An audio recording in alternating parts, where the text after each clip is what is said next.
So hello बालकों, शुरुआत करते हैं क्वेश्चन नंबर 51 ऑफ हमारे कैलोरीमेट्री या फिर कहते हो कि थर्मोडायनेमिक्स वाले में से। तो मैं थर्मो ही लिख देता हूँ एक बार के लिए, क्योंकि इस पूरा थर्मल इसी के अंदर है। नाउ फर्स्ट क्वेश्चन हमें 51 क्वेश्चन हमें ये कहता है कि it is difficult to cook rice on open vessels by boiling at a high altitude because जब अपन मान लो कहीं हाई एल्टीट्यूड पे चले जाते हैं तो हाई एल्टीट्यूड पे वहाँ जो होता है प्रेशर क्या होता है, एटमॉस्फेरिक प्रेशर डिक्रीज हो जाता है, मतलब कम होता है। तो प्रेशर हाई एल्टीट्यूड पे क्या होता है हमारा, लो। तो प्रेशर हो चुका है लो। अब वहाँ पे अगर अपन कुछ बॉईल कर रहे हैं, ठीक है, तो बॉइलिंग पॉइंट की बात कर रहा है, तो बॉइलिंग पॉइंट क्या होता है कि अपना जो लिक्विड है उसका वेपर प्रेशर जो है वो एटमॉस्फेरिक प्रेशर के बराबर बराबर हो जाए। अब वेपर प्रेशर अपना उसके बाहर का एटमॉस्फेरिक प्रेशर क्या हो चुका है, कम हो चुका है। तो अपना जो वेपर प्रेशर होगा वो भी क्या हो जाएगा, कम हो जाएगा। अगर वो कम हो जाएगा तो हमारा बॉइलिंग पॉइंट भी क्या हो जाएगा, कम हो जाएगा। तो इसीलिए यहाँ पे हमारे पास में थर्ड ऑप्शन होगा कि लो बॉइलिंग पॉइंट है एंड लो प्रेशर भी है। तो ऑप्शन नंबर हमारा कौन सा हो जाएगा, third. Mode of heat transfers के क्वेश्चन करने हैं कन्वेक्शन वाले के। अब हीट ट्रांसफर्स का आ चुका है। हीट ट्रांसफर्स के अंदर अपन कन्वेक्शन पढ़ेंगे, कंडक्शन पढ़ेंगे और रेडिएशन पढ़ेंगे। Convection, conduction, radiation. कन्वेक्शन के अंदर बात करें तो यहाँ क्या होता है, कन्वेक्शन के अंदर पार्टिकल्स जो होते हैं वो क्या करते हैं, हीट अप करते हैं और वो मूव करते हैं। क्या करते हैं, मूव करते हैं, चल के जाता है। जैसे कि मान लो कि नीचे से तुम क्या कर रहे हो, इसको हीट अप कर रहे हो। जैसे जैसे तुम इसे हीट अप कर रहे हो, यहाँ वाले जो पार्टिकल होंगे लोअर मोस्ट वाले, वो हीट अप हो जाएंगे और वो लेस डेंस हो जाएंगे। क्या हो जाएंगे, लेस डेंस। हीट होने के बाद में पार्टिकल क्या हो जाएंगे, लेस डेंस। तो लेस डेंस होने की वजह से ये कहाँ चले जाएंगे, ये ऊपर की तरफ चले जाएंगे। और यहाँ की जो खाली स्पेस होगी उसको भरने के लिए आसपास के जो पार्टिकल है वो यहाँ आ जाएंगे।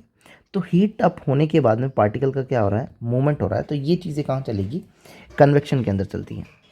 कंडक्शन के अंदर क्या होता है, कंडक्शन के अंदर मोस्टली टच होता है, मतलब कि जैसे कि पार्टिकल का किसी पार्टिकल के साथ में टच होता है और एनर्जी का ट्रांसफ़र होता है। यहाँ पे अपन कह सकते हैं क्या हो रहा है, एनर्जी का ट्रांसफ़र हो रहा है, ट्रांसफ़र। ठीक। तो कंडक्शन में क्या होता है कि एनर्जी का ट्रांसफ़र होता है। पार्टिकल जो होता है एक पार्टिकल से टच होता है और अपनी एनर्जी को ट्रांसफ़र करता है, दूसरा पार्टिकल अपनी एनर्जी को दूसरे पार्टिकल को टच करता है। यहाँ पे कोई मूवमेंट ऑफ पार्टिकल ऐसा नहीं होता है कि कहीं अपनी पोजीशन से चल करके दूसरी पोजीशन के चला जाए, वो सिर्फ टच होकर के एनर्जी को क्या करता है, ट्रांसफ़र। रेडिएशन के अंदर अपन बात करें तो रेडिएशन के अंदर बहुत सारी रेडिएशन होती है, X ray, UV rays, gamma rays, ये सारी जो रेडिएशंस होती है इनकी वजह से जो हीट डेवलप होती है वहाँ अपन जाते हैं कि भाई रेडिएशन की तरफ होती है। अब gravitation force is required for, तो कंडक्शन में पार्टिकल का टच आता है, ठीक है, तो एज सच ग्रेविटेशन फोर्स का कोई रिक्वायरमेंट नहीं है। रेडिएशन की अगर बात करें तो रेडिएशन जो होती है वो क्या होती है, एक्स रेज, यूवी रेज के हिसाब से चल रही, तो वहाँ पे भी कोई ग्रेविटेशन का रोल नहीं है। स्टायरिंग ऑफ लिक्विड, लिक्विड को हिलाना, तो स्टायरिंग ऑफ लिक्विड जो है उसमें मैकेनिकल एनर्जी का काम आ रहा है।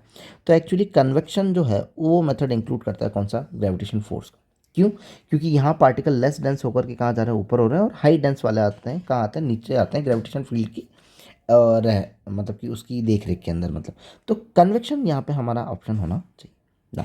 The layer of atmosphere are heated enough, heated through, भाई एटमॉस्फेयर की लेयर जो हो रही है वो भी किसकी वजह से हीट हो रही है, कन्वेक्शन की वजह से हीट हो रही है। सर रेडिएशन की वजह से नहीं, मैंने कहा रेडिएशन की वजह से भी है। तो लेकिन फर्स्ट एंड थर्ड अपने पास में ऑप्शन में नहीं है, कंडक्शन का ऐसा कोई रोल नहीं है, इसीलिए अपन किसकी तरफ जाएंगे, सिर्फ और सिर्फ कन्वेक्शन की तरफ जाएंगे। अगर मेरे पास में ऑप्शन फर्स्ट एंड थर्ड होता तो मैं फोर्थ की तरफ जाता ना। मूव करते हैं क्वेश्चन नंबर 54 की तरफ चलते हैं। तो 54 हमें कह रहा है कि the cause of air current from ocean to the ground, ये एक्चुअली सी ब्रीज है। सी ब्रीज और लैंड ब्रीज होता क्या है, मान लो कि ये कोई लैंड है और ऊपर यहाँ पे हमारे पास में क्या है, सी है। अब सन की वजह से, रेडिएशन की वजह से जो अर्थ की सरफेस है वो बहुत ज़्यादा जल्दी गर्म भी होती है, जल्दी ठंडी भी होती है। तो ये जल्दी गर्म हो करके यहाँ वाले जो पार्टिकल है वो उठ करके कहाँ चले जाते हैं, ऊपर चले जाते हैं, एज अ कन्वेक्शन की तरह कि भाई हीटअप हुए पार्टिकल ऊपर चले गए। और यहाँ से जो भी एयर थी वो कहाँ आ गई, जो भी हाईली डेंस पार्टिकल थे वो कहाँ आ गए, इधर आ गए। तो इसे क्या कह दिया हमने, लैंड ब्रीज कह दिया। और सी की तरफ जाना क्या कहलाएगा, सी ब्रीज कहलाएगा। तो ओशियन टू द ग्राउंड, ये जो या ग्राउंड टू ओशन जो हो रहा है वो लैंड ब्रीज सी ब्रीज के अंदर आएगा। और वो हो किसकी वजह से रहा है, वो कन्वेक्शन की वजह से हो रहा है, इसलिए ऑप्शन नंबर हमारा कौन सा हो जाएगा, सेकेंड ना।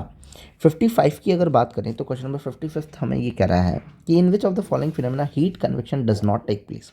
पर हीट कन्वेक्शन किसके अंदर टेक प्लेस नहीं करता है, land breeze and sea breeze के अंदर करता है, बॉइलिंग ऑफ वाटर के अंदर करता है, क्योंकि जब पानी बॉयल हो रहा होता है तब अपन देखते हैं पानी उबलता है, तो नीचे वाले पार्टिकल ऊपर जाते हैं और ऊपर वाले कहाँ आते हैं, नीचे की तरफ आते हैं। तो heating of glass surface due to the filament of the bulb, ये हो जाएगा अपना थर्ड ऑप्शन, क्योंकि हीटिंग जो हो रही है बल्ब की फिलामेंट की वजह से, वो एक्चुअली रेडिएशन की वजह से हो रही है, ठीक है। और एयर फर्नेस, तो ये भी अपना किसके अंदर आ जाएगा भाई, कन्वेक्शन के अंदर आ जाएगा ना। 56 की अगर बात करें तो 56 हमें कह रहा है कि the natural convection the heat portion of a liquid moves because. अब अभी हमने पढ़ा कि कन्वेक्शन के अंदर पार्टिकल जो होते हैं वो मूव कर जाते हैं ऊपर, क्योंकि ये नीचे वाले जो पार्टिकल होते हैं जो हीट अप हो जाता है वो क्या हो जाता है, लेस डेंस। तो यहाँ पे हमारे पास में है कि its density is less than that of the surrounding fluid. हाँ, तो सराउंडिंग फ्लूइड से उनकी डेंसिटी जो होती है वो क्या हो जाती है, कम हो जाती है, इसीलिए वो कहाँ चला जाते हैं, अपवर्ड चले जाते हैं। ये कहाँ है, ये लिक्विड और गैसेस दोनों के अंदर वैलिड है, थर्ड ऑप्शन। 57 की अगर बात करें, it is hotter at the same distance our top of a fire, जैसे कि मान लो कोई फायर चल रही है और इस फायर से इतनी दूर एक पर्सन खड़ा है और इतनी ही दूर ऊपर एक पर्सन खड़ा हुआ है, तो ये कहता है कि the hot at the same distance, मतलब सेम डिस्टेंस पे hotter our the top of the fire that is the side, it is mainly because, भाई ऊपर वाले को ज़्यादा गर्मी लगेगी, ऐसा क्यों, क्योंकि यहाँ वाले जो पार्टिकल है जो कि लेस डेंस होकर के कहाँ चले गए हैं, ऊपर की तरफ चले गए हैं। तो air conduction here heat upward नहीं, heat is radiated upward, convection take place more heat upward, तो convection take more heat upward. तो अपना ऑप्शन नंबर हो जाएगा कौन सा, थर्ड, कि कन्वेक्शन की वजह से मोर हीट कहाँ चली गई, अपवर्ड की वजह से।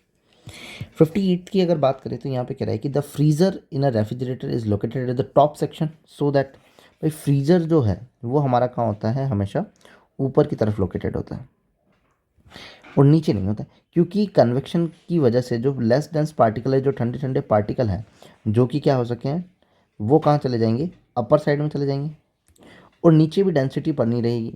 अब डेंसिटी ओवरऑल फ्रिज के अंदर बनी रहेगी, दैट मीन्स कि सारा पोर्शन जो है वो अच्छे से ठंडा हो सके।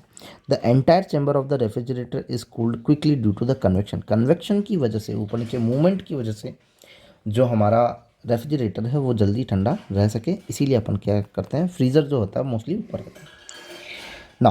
59 की अगर बात करें तो 59 हमें कह रहा है कि there are several example of process of physics where energy can be transfer without the bulk motion of matter.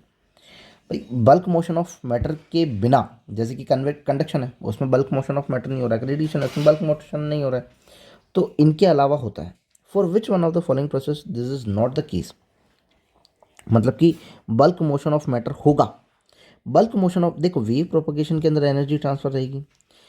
अब ये पता है कि there is a several example of process of physical where the energy can be transferred without the bulk motion of matter, तो बिना bulk motion of matter में कौन चलेगा भाई, कंडक्शन हम कहेंगे कि हमारा कंडक्शन नहीं, ये तो नहीं के लिए पूछ रहा है, यहाँ पे हमारे पास में है कि there is several example of process in a physical where energy can be transferred without the bulk motion of matter, बिना बल्क मोशन के गए हुए एनर्जी ट्रांसफर होती है, बिना बल्क मोशन के गए हुए एनर्जी ट्रांसफर होती है।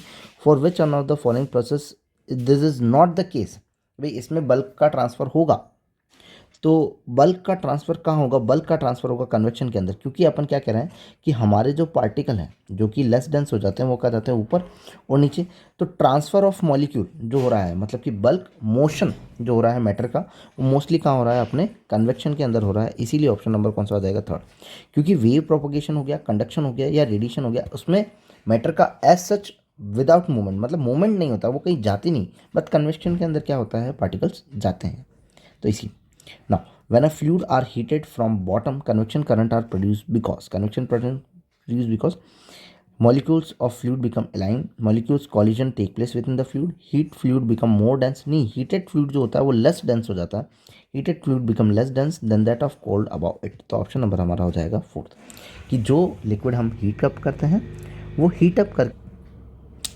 तो हीट अप करके हमारे जो पार्टिकल है वो लेस डेंस हो जाते हैं, इसीलिए वो कहाँ चला जाते हैं, ऊपर की अपवर्ड की तरफ चले जाते हैं, और वहाँ के या फिर साइड के जो हैवी मॉलिक्यूल हायर डेंसर होते हैं वो आ जाते हैं जगह को बढ़ने के लिए। तो there are the 10 questions of thermo, if you like then please subscribe, thank you.